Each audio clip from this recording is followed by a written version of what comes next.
Good morning. This is Bloomberg Daybreak Europe. I'm Tom McKenzie in London. These are the stories that set your agenda. Asian stocks gain and European futures point higher after a surge in tech drives Wall Street to its 30th record high this year. The Philadelphia Fed president backing the case for one rate cut by the end of the year. European leaders postpone a deal on how to divide the bloc's top jobs, opening the door for more talks ahead of a summit next week. Ursula von der Leyen is expected to win a second term as European Commission president.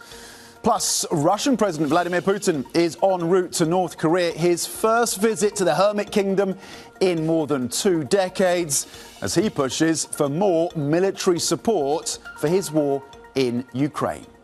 Let's check in on these markets then. As we've said, after a 30th record for US stocks, powered by the Medicax and the handoff then to the Asian session, the lift is there and you're expected to see green on the screen when it comes to the European trading day. Futures here in Europe pointing higher by 0.3%, looking to add 17 points. Here in the UK, the FTSE 100 pointing higher by around 0.3%. The S&P currently flat, Nasdaq futures pointing lower by 0.1%.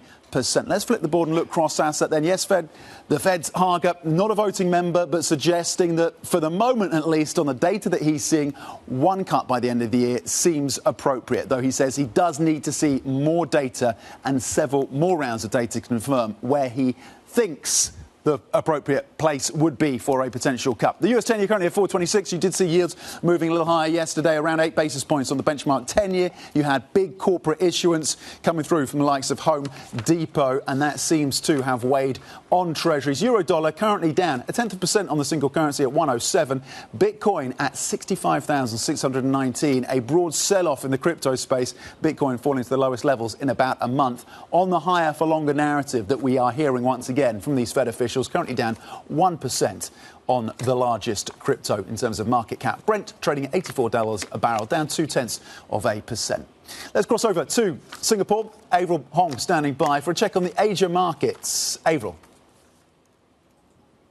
Yeah, Tom, it's interesting what we're seeing in this part of the world. It's a tracking of the powerful rally in the U.S. overnight that was led by the mega cap. So today, the infotech is the sector that is outperforming, and that's helping the TAIEX to lead the charge in terms of gains in the region, lifted by the likes of TSMC. It got its price target upgraded by Citi, by Morgan Stanley. In general, chip names are doing well, but we are seeing an outlier in the Chinese equities and on the Hang Seng as well. The concerns, given the mixed data that came out of the Chinese economy yesterday, still, I think, dogging investor sentiment, along with what we're hearing about trade spats with the US, with Europe. So those are the risks for equity investors that are playing into what we're seeing in the mainland and in Hong Kong. Tech is coming under pressure. Let's flip the board because today we also got a decision from the RBA. We'll, of course, be keeping an eye out for what we get from Michelle Bullard in about half an hour from now. But in the meantime, let's rake through what we got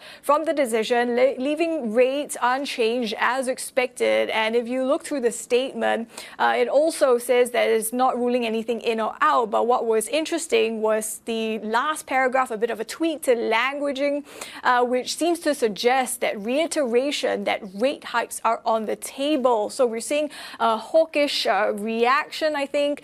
The yields on the Australian bonds are also moving more than prior to the decision. The Aussie initially saw a bit of a gain, but it's still sitting flat against the greenback now. This is not entirely unexpected given the resilience that we've been seeing on the dollar, US dollar that is. Let's flip the board because we are also watching out for messaging from the Bank of Japan. Today we got Governor Ueda suggesting that, they're not ruling out a rate hike at the same time when they're going to be cutting those bond purchases at the meeting next month. It says these two things are separate. That's providing a boost for the yen, pulling further away from the 158 level, putting pressure on the Japanese government bonds, and something to watch out for in terms of the Japanese currency versus the greenback is it could potentially get a further boost. I mean, you think about how traders have really been very eager to jump on any signs that we could see easing from the Federal Reserve. The one to watch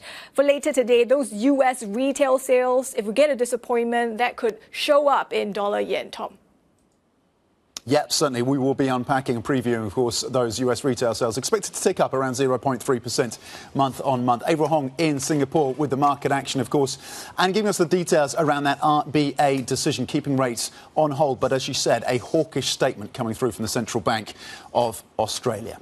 Staying on the central bank theme now, Philadelphia Fed President Patrick Harker says he views one interest rate cut as appropriate for this year based on his current forecast. He added he would like to see several more months of improving inflation. I have a forecast for inflation, employment, and economic activity, slowing but above trend growth, a modest rise in the unemployment rate, and a long glide back to target for inflation. If all of that happens to be as forecasted, I think one rate cut could be appropriate by year end. A long glide back to the Fed's 2% target. Wants to see several more months to get that confidence that inflation is moving back to that target. At this point, let's bring in Bloomberg's Mary Nicola for the market take on this from the MLive team, of course. And at a time, Mary, where we also have an intriguing story, a really interesting piece of reporting from Bloomberg on a strategy based on BlackRock's ETF in terms of long-dated treasuries that has signalled, and has successfully signalled at least this year, when to sell and when to buy. And it signalled on Friday that treasuries were looking overbought, and it suggested investors should start to sell those. And we did see a bit of selling pressure in treasuries yesterday. Some of that was down to the corporate issuance as well. Mary, what is your take on where this treasury market is and what is priced in as we look ahead to the retail sales data later today?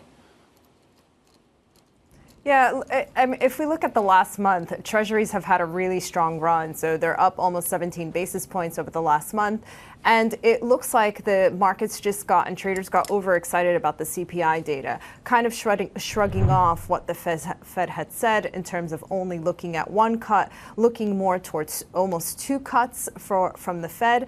And Harker just basically emphasized the fact that they're going to be focused more on data dependency. And we have to remember that, yes, Harker is a non-voter, but he also leans towards the dovish side. And this is coming from one of the more dovish members of the FOMC, who's saying that he's leaning more towards one cut.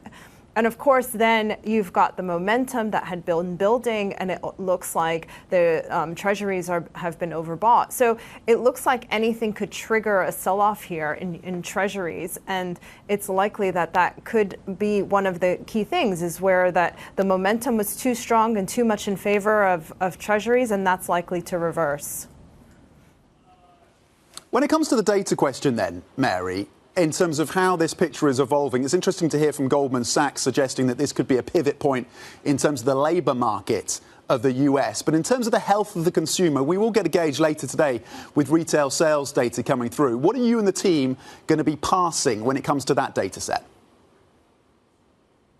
Yeah, it is really about the consumer and how the consumer is holding up, especially because we are seeing cracks in the labor market. Do those cracks start resonating within the consumer as well?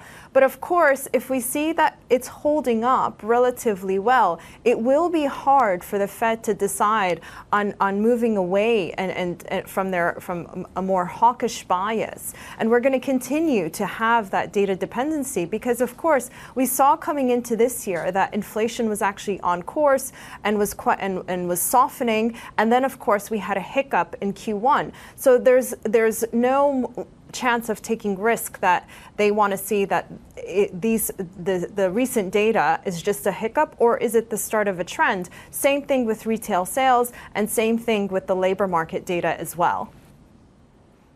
Can we crystallise the trend that would give investors more confidence, the markets more confidence, that this is a slowing economy and therefore the Fed can possibly be in a position to cut? Mary Nicola, thank you very much indeed from my MLive team in what to watch in terms of the retail sales data and how to interpret the comments we've been getting from Fed officials. More commentary from Fed officials, by the way, throughout this week, of course. Now, EU leaders have postponed a deal on how to divide the bloc's top jobs, opening the door to further bargaining before a summit next week. I think she's an excellent candidate for a next term as Commission President. Obviously, there is also a question of the whole package. That's why tonight I do not expect. Formally, we cannot decide. But also, I think in an informal meeting there will be more consensus, is my expectation. So the formal decision next week. OK, the Dutch Prime Minister Mark Rutte speaking there in front of a sea of bobbing microphones. To discuss the details, let's bring in Bloomberg's Oliver Crook, who joins him now from Berlin. Oliver, what is the latest then on this deal? Yeah, Tom, well, that sea of bobbing microphones was really hoping for an outcome for an EU government from that meeting. That was kind of the reporting into last week, into this week. And of course, now we know that they have not sort of managed. And despite the fact that the center held, it appears that the center is still bickering on a few points. And really sort of interesting because, again, there was a hope to have some consensus. And we heard, in fact, from the Danish Prime Minister basically illustrating the scale of the issues that need to be addressed and the speed at which they need to be resolved. Have a listen to what she had to say. I mean, we are still in the middle of a war that's going on in Europe. We have a lot of challenges in front of us, especially on migration, climate change.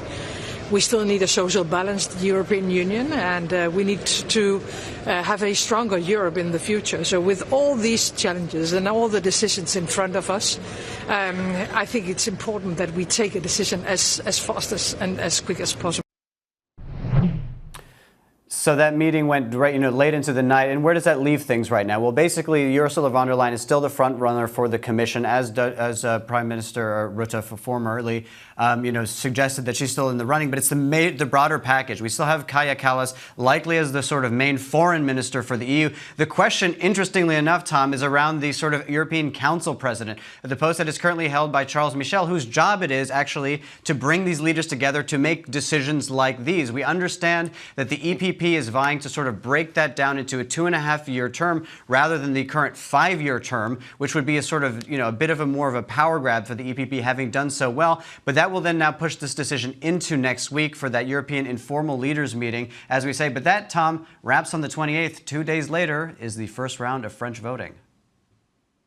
Oh, yeah. Talking of which, Oliver, and we heard from the Danish Prime Minister the challenges that the Bloc faces. One of the challenges, clearly, is that continued support for Ukraine. And you talk about the French element, the political crisis in France. To what extent is that weighing on the minds of EU leaders in terms of a potential headwind, in terms of their ability to support Ukraine?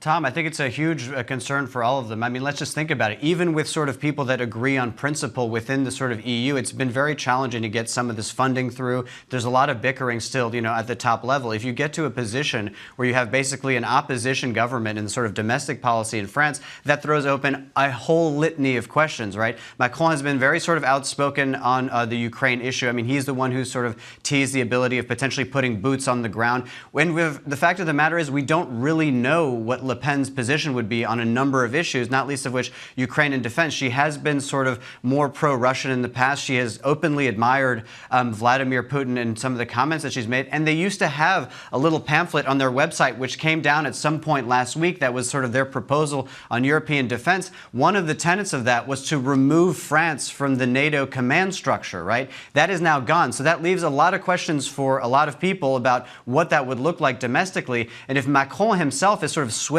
against the current in his own country, it's going to obviously impede his power within Europe. And if at home domestically the message is, hey, listen, Monsieur Macron, we're actually more Euro-skeptical, that's going to make things a lot harder to get done at the EU level. OK, Bloomberg's Oliver Crook in Berlin on the complexities of French politics and how that is bleeding into some challenges around decision-making in Brussels. Ollie, thank you very much indeed for the latest. Here's what else we'll be thinking about then today. There's a lot of data in terms of rounding out the picture, fleshing out the picture in terms of the economies of the Eurozone, but also the US as well. 10 a.m. UK time, we're going to get the German ZEW survey, also and always important in terms of giving that detail. That's at 10 a.m. UK time. Also at 10 a.m. Euro area finalised CPI, so just rounding out the picture in terms of the inflation story, that it is looking a little more benign across the Eurozone. And that, of course, led to the ECB having the space to cut. Where they go next remains an open question, of course. 1:30 p.m. UK time. This data drop from the US in terms of the health of the consumer there. US retail sales, 1:30 p.m. UK time. They are expected, according to the Economist surveys, to edge up modestly around 0.3% month on month, but that is largely down, it's expected, to price cuts by companies trying to lure shoppers. Coming up, Russian President Vladimir Putin heads to North Korea for the first time since 2000, more than 2 decades, as he faces renewed challenges in his war on Ukraine. We'll find out what he's expecting to get from Kim Jong-Un. That is up next. This is Bloomberg.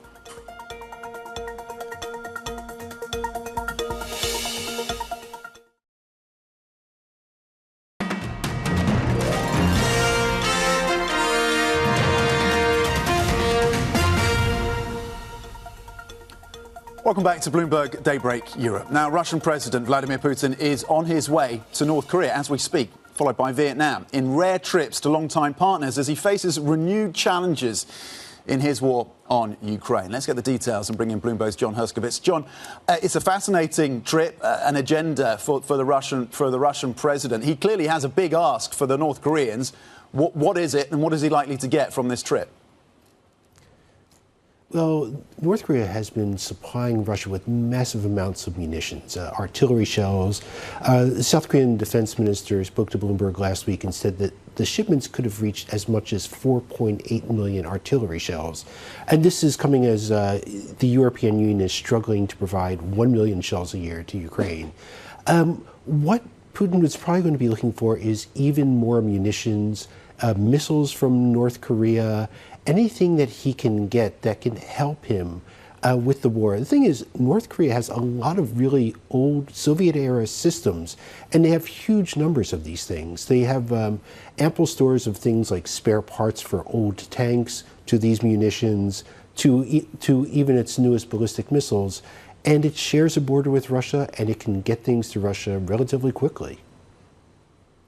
And you talked about that impact. So 5 million, almost 5 million shells, 4.8 million shells from North Korea to Russia versus the almost 1 million that Europe is struggling to get to Ukraine. It's remarkable in terms of the gap that remains in terms of supplying both sides of this conflict. Give us a little bit more detail in terms of how that supply is benefiting Russia on the ground in that war in Ukraine. Certainly. By having this supply of munitions, it allows Russia to continue its indiscriminate bombardment of Ukraine, pin down Ukrainian troops, and also some things like North Korea has been supplying dozens, maybe scores of ballistic missiles. The quality of some of these missiles and the quality of some of these artillery shells may not be that great, but the more missiles that are fired, the more it depletes Ukraine's air defense systems to intercept these things. And it puts the burden more and more on the U.S. and its European partners to supply this to North Korea, supply this to Russia. And Kim Jong-Un has been testing new weapons in the past few months, like some artillery systems designed to strike 50, 70 kilometers away, some new ballistic missiles which can carry a significant payload and can travel 100 to 200 kilometers close range. But these are things that he may be trying to sell to Putin when the Russian president visits. And presumably the US and its partners are going to be scrutinising this trip very closely indeed. Is there anything the US can do to halt, to prevent, to slow the shipment of these arms to Russia by North Korea? There's really not all that much that can be done. Both countries are heavily sanctioned. And the thing is that there isn't much that can be done in terms of actual interdiction. There's a rail link between Russia and North Korea that is just in those two countries. The shipment of goods is being done by cargo ships that travel in coastal waters of the two countries. They can shuttle back and forth. There are satellite images that we've seen that the U.S. government has provided, other governments have provided, showing Russian ships in North Korean ports, the cargo from North Korea going to Russia, and then onto rail to the front lines near Ukraine. And they're not hiding it, and there's not much that can be done. The U.S. and its partners are tightening sanctions, and I think that's the most that they can do right now. OK, Bloomberg's John Herskovits, thank you very much indeed on the first visit by the Russian president to North Korea in more than 2 decades and the implications for that conflict, of course, the people on the ground in Ukraine as well. Now, to other stories that are on our agenda today. 2 key Democratic holdouts in the House and Senate are reported to have signed off on a major arms sale to Israel, including 50 F-15 fighter jets worth more than $18 billion, according to the Washington Post. Gregory Meeks, the top Democrat on the House Foreign Affairs Committee, and Ben Cardin, the leading Democrat on the Senate Foreign Relations Committee, signed off on the transaction several weeks ago. It's reported the two had been holding up the sale for several months. Investors are watching the tussle over cabinet positions in South Africa's new governing alliance as President Cyril Ramaphosa prepares to be sworn in for a new term. The bulk of the negotiations will be between the ANC and the Democratic Alliance, which emerged as the second largest party in last month's elections. There's plenty more Coming up, stay with us. This is Bloomberg.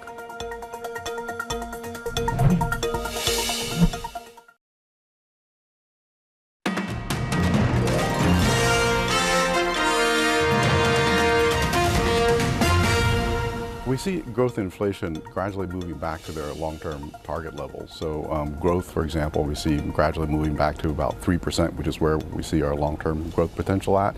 And inflation gradually moving back to our 1 to 3% inflation target range. In terms of our forecasts for this year, we see growth coming in at about 2.6, ramping up to 3% next year.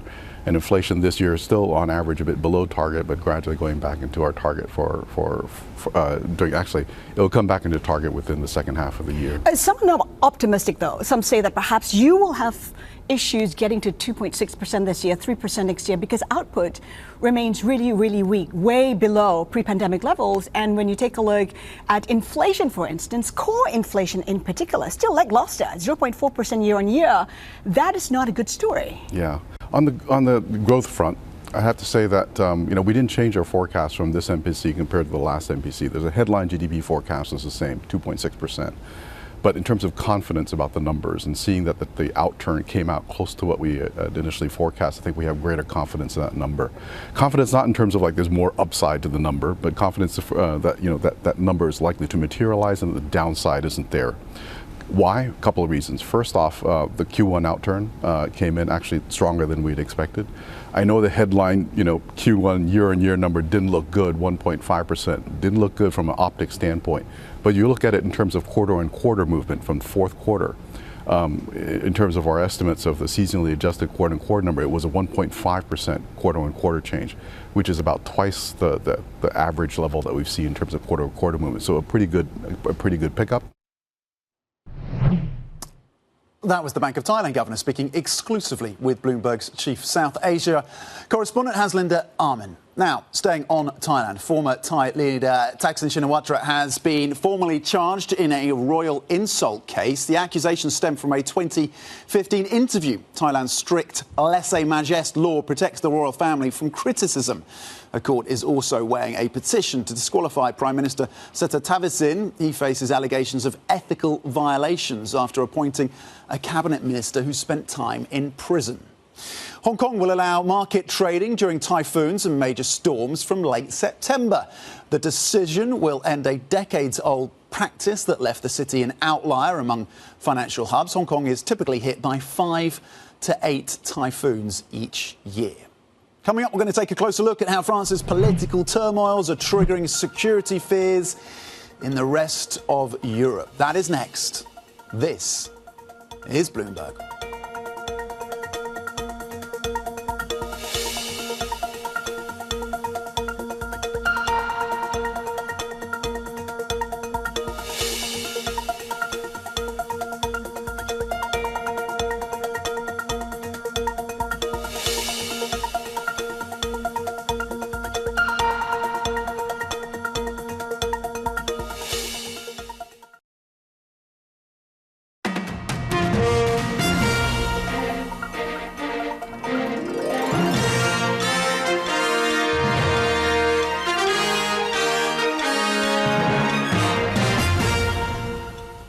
Good morning. It is Tuesday, the 18th of June. This is Bloomberg Daybreak Europe. I'm Tom McKenzie in London. These are the stories that set your agenda. Asian stocks gain and European futures point higher after a surge in tech drives Wall Street to its 30th record high this year.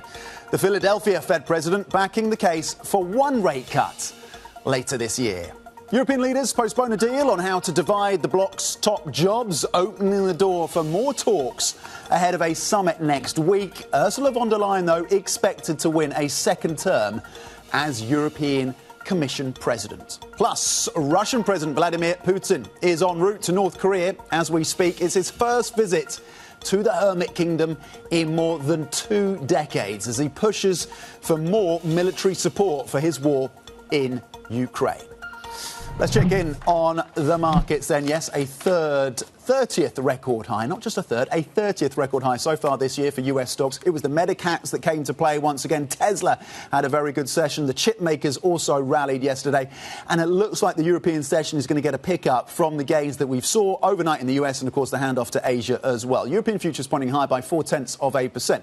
We had a rebound in terms of the French stock story yesterday, with the CAC 40 adding 0.9%. Not making up for the losses, of course, of last week, where it dropped 6%, but renewed optimism, at least less caution, it seems, on some of the commentary we're hearing from Marine Le Pen. The FTSE 100 futures pointing to gains of 0.3%. S&P futures currently flat after the record that was notched yesterday. Nasdaq futures currently flat as well. Let's flip the board and look cross-asset. You did see yields up and bonds down yesterday. A lot of corporate issuance coming through, but also one technical trade suggesting that treasuries, at least on the long end, were looking a little overbought. Currently 4.27 on the 10-year. Euro dollar out 107. A little bit of pressure coming through for the euro and the single currency in the session today. Down 0.1%. Bitcoin at 65,690 on the worst session that we've seen. The biggest drop in about a month for crypto. $84 a barrel on Brent. Currently down 0.1%. We look ahead, of course, to the retail sales data later out of the US in terms of the demand picture. Expected to see a modest pickup.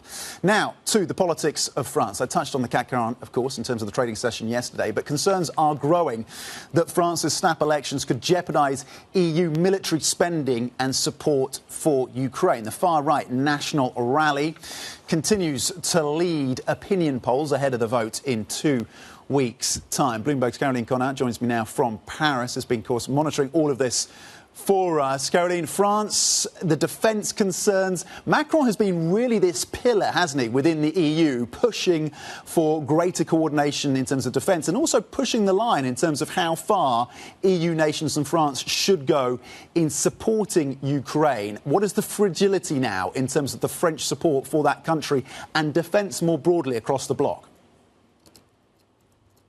That's right. Ever since 2017, when he came to power with the European anthem, Ode to Joy, Macron has really tried to show himself as the leader of Europe. And when it comes to Ukraine, of course, he's always been a big advocate of sending more military support, spending more to support Ukraine. Recently, he actually said that France could send some Mirage military planes and some army instructors to Ukraine. Now, that is something that Marine Le Pen has said that she is opposed to. And even though Marine Le Pen, as you know, has been trying to distance herself from the Russian President Vladimir Putin recently, remember back in 2017, she did get a loan from a Russian bank in order to finance her campaign at the time. Now, a lot has changed, of course, since then. A lot of EU leaders are concerned about fading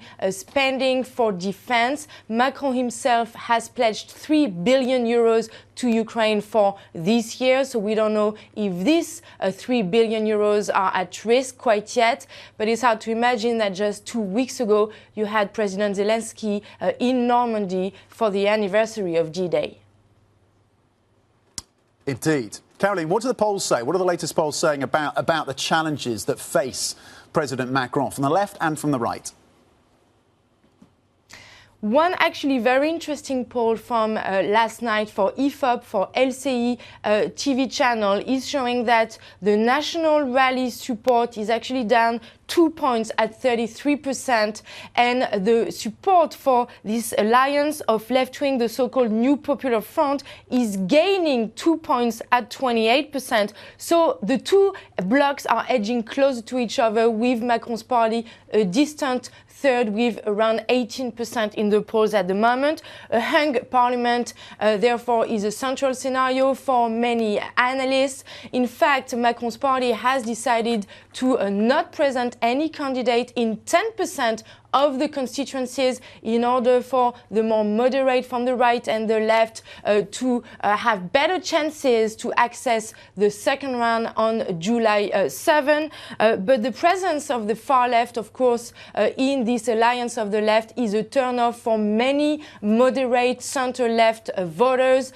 In fact, you heard from a very famous Jewish historian, Serge Klarsfeld, over the weekend, who was saying that the anti-Semitic tone tone of some of the far left candidates actually will make it very hard for him in the second round between the extremes. I mean, he may have to choose Marine Le Pen in the second round. So quite a nasty political battles for the next couple of weeks here in France. Yeah, to say the least. What about the economic challenges then? What are some of the policy impact in terms of the economic agenda of the current government and how that could potentially be derailed? So Marine Le Pen and Jordan Bardella, they haven't really presented detailed yet their economic program.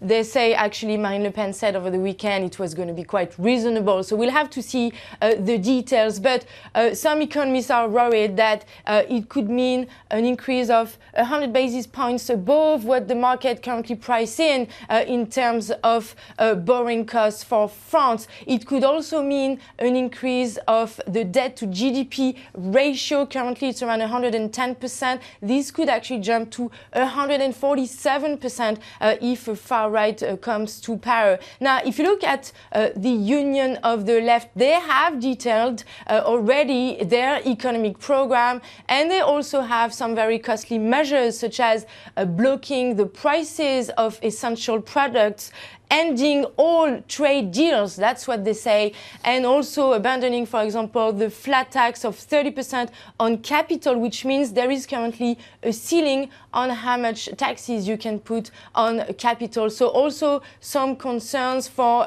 investors.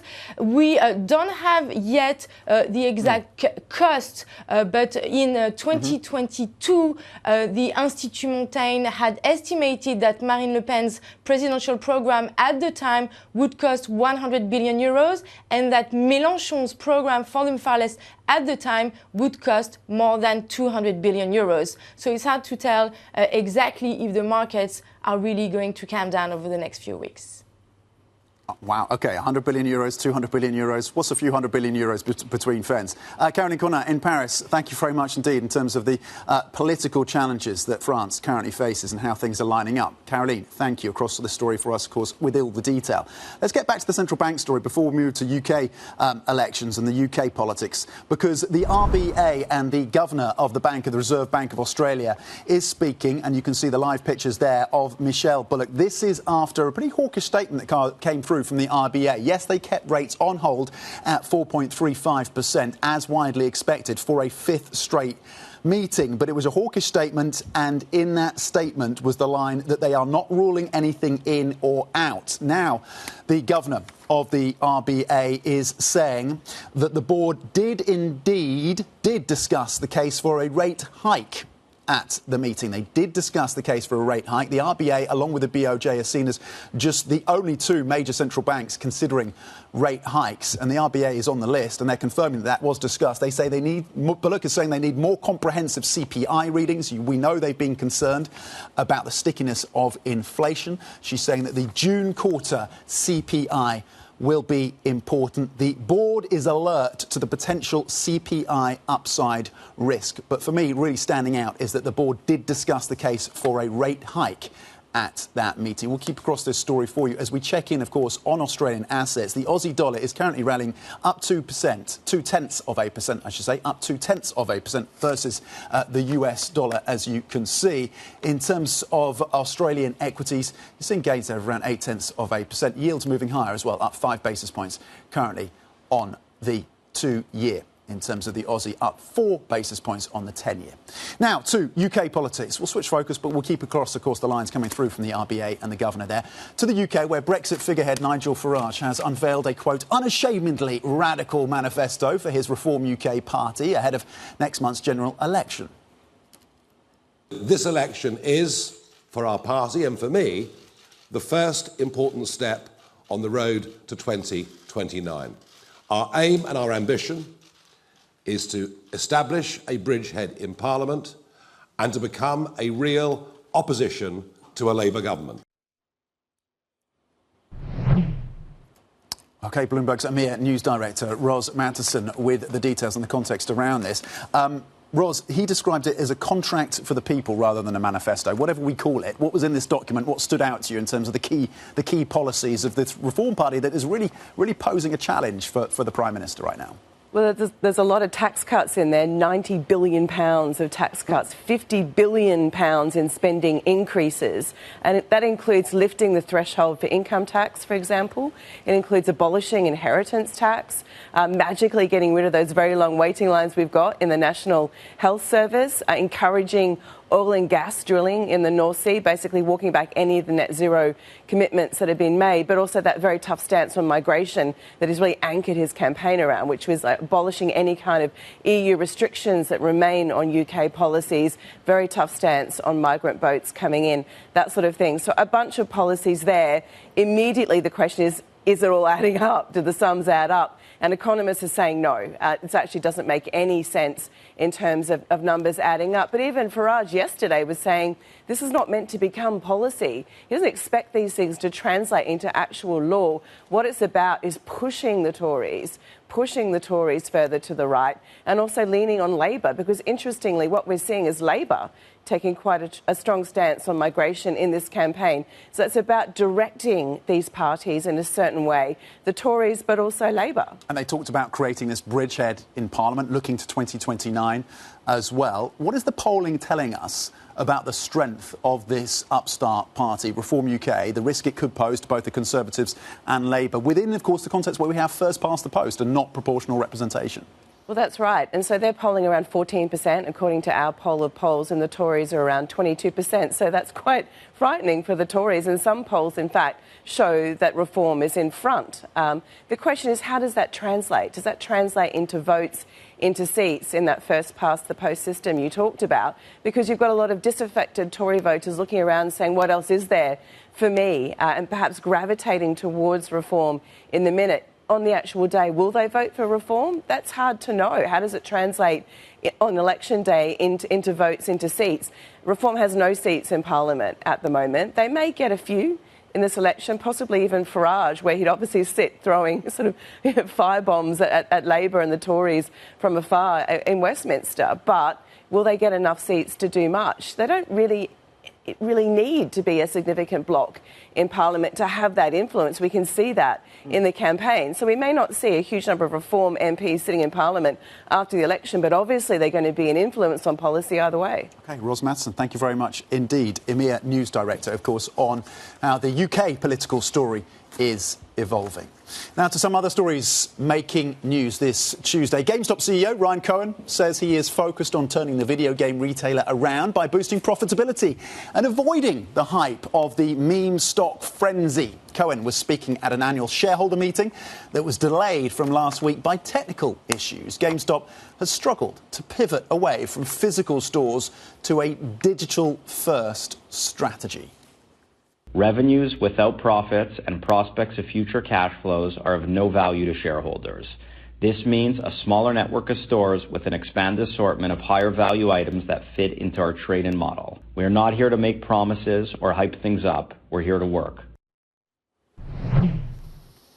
Meanwhile, Apple is shutting down its Pay Later program, which let customers make purchases using an instalment plan. The firm says third-party services, including ones from Citigroup, will instead be integrated into its upcoming software update. Apple launched its Pay Later program in the US last year using an in-house platform. Right, checking in on TSMC, the contract manufacturer for the likes of Apple, but also, of course, increasingly within the AR hardware space. And this company has had a couple of upgrades, which has lifted the stock. The stock is up around 60% year to date anyway. But Citigroup, Morgan Stanley, both coming in with some pretty bullish targets. You've got Citigroup raising its price target by 12% for TSMC. You can see there the read across to other players within this space in the Asian region gaining on the back of this optimism, because TSMC is saying that they see, in fact, Citigroup is saying that they see exponential growth in AI data centers, for which TSMC, of course, makes much of the hardware.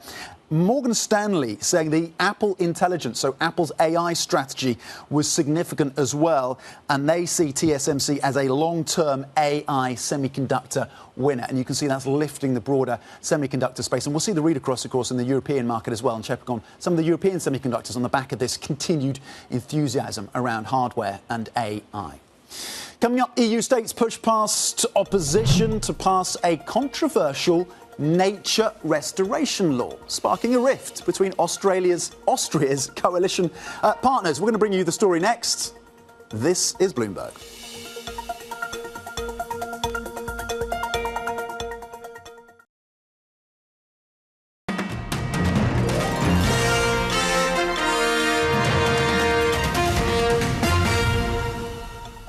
Welcome back to Bloomberg Daybreak Europe. Now, Austria's climate minister has backed a controversial law to restore nature across the bloc, pitting her against her boss, the Austrian Chancellor. Leonhard Gewessler voted in favour of the deal, breaking a deadlock among EU states. Joining me for more on this is Bloomberg's Jong-Un, who joins us out of Brussels. John, why is this a big deal? Why should we care? Why has the nature restoration law become so controversial?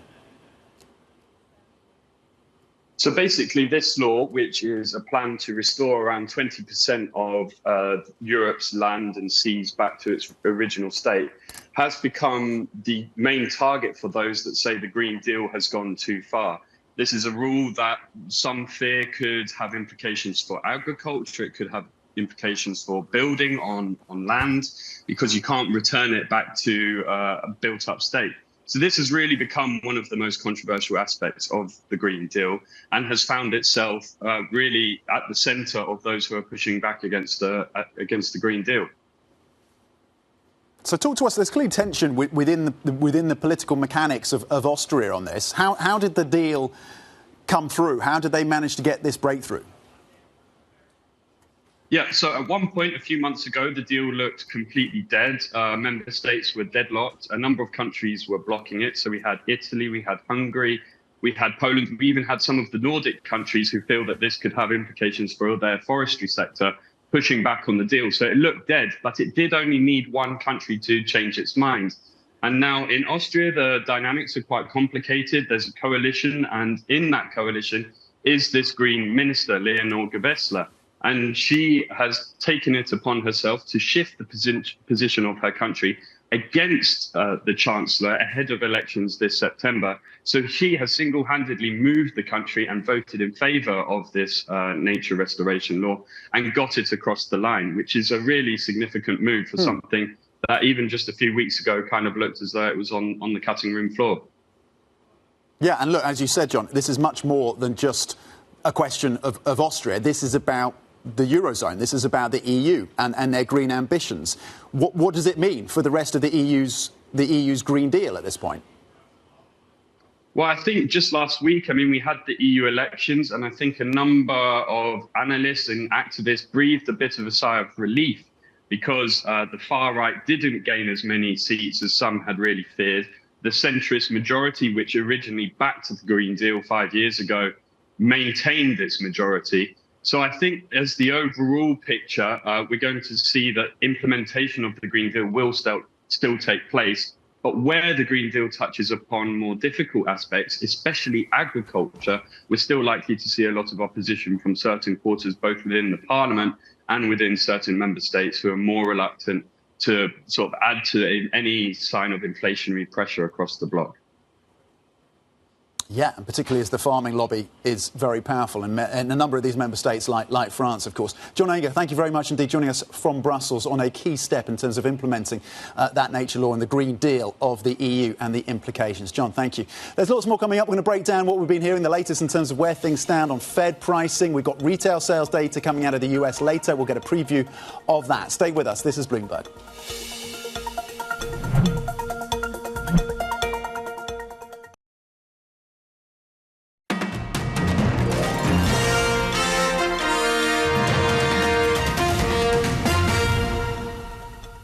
Indeed, I see 2 cuts or none for this year is quite possible if the data break one way or another.